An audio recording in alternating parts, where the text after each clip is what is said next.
All right. Then we had Susan and Kimber Lee going against Havok and Rosemary. Havok and Rosemary win. Of course, that was very predictable. All right. What you think of this so far?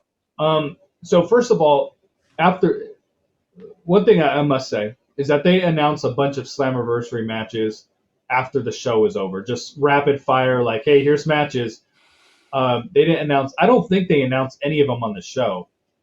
They announced shows for the matches for the following They week. did. They announced some. We'll get to some later as we Okay, go. I didn't remember them doing it, but I thought this match was announced weeks ago. Like I guess it was just so like crystal clear where it was going that I just assumed. But I thought it was a match.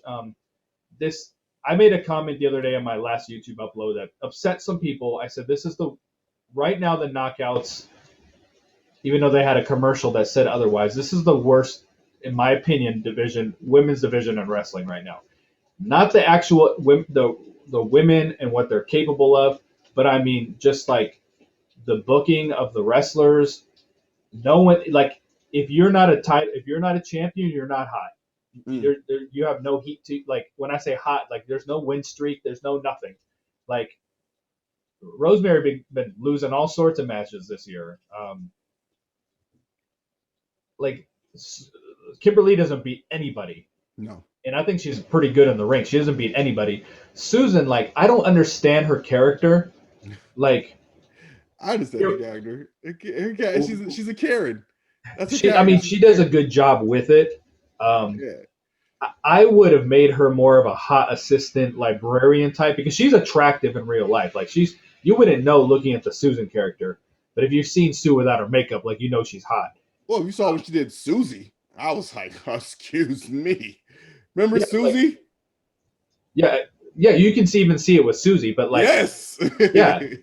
But I would have done more of a, she could still have that look, but just the tight bun and the, like she's all disheveled and looking. So that's been done to death 110 times. Yeah, but I like the Susan character is much more current. It's much more current.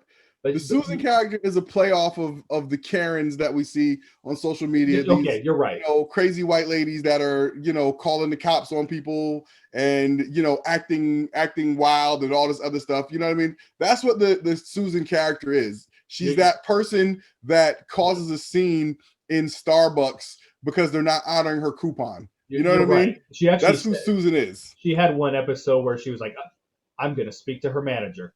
Right. Yes. Yeah. So you're right. You're totally right about that. Okay. So that's where they're going with it. I guess that was totally over my head.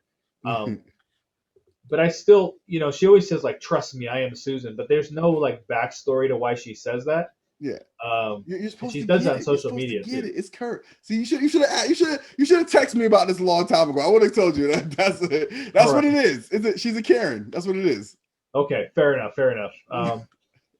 But she can't wrestle. Like, you know what I'm saying? And then you've still got Alicia Edwards doing nothing. She even said on Taylor Wilde's podcast, it was almost like she listens to me, where she's like, I'm really good at being Eddie Edwards' wife on screen, but they've never been able to find a way to make me have something. I'm paraphrasing, but basically that they haven't been able to find a way to make her have a meaningful feud with anybody on the show. Right. So now she's in Swingers Palace. So it's like you got her doing that. You got Susan who can't wrestle. And then you got these other girls who don't beat anybody. I mean, she's bigger than Darby Allin, so she is. There's that. Yeah, she's probably that size, like no joke. But for me, Tennille's the only one that's kind of like got me intrigued that's not wearing a belt, just because I like the gimmick. And I'm sure we're gonna talk about that in a little bit too. But we knew who was gonna win this match. It was just like get it over with. And then we'll just talk about the backstage. Well, we might as well just talk about their backstage segment now, because it happens later in the show. But yeah.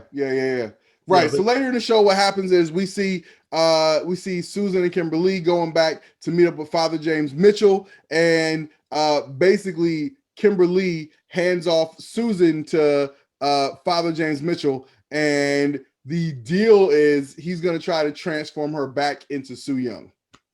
Yeah. So I think it's either, I don't know why Kim wants it. She's like, I'm running out of choices, whatever. Like, you're not feuding with anybody right now. So because they're getting their ass kicked every week. They can't beat anybody. Yeah, true. So if that's what it is, either they're going to bring Sue, or it's going to be a fourth character, or Kimberly's going to transform with Sue Young. I think that's a possibility.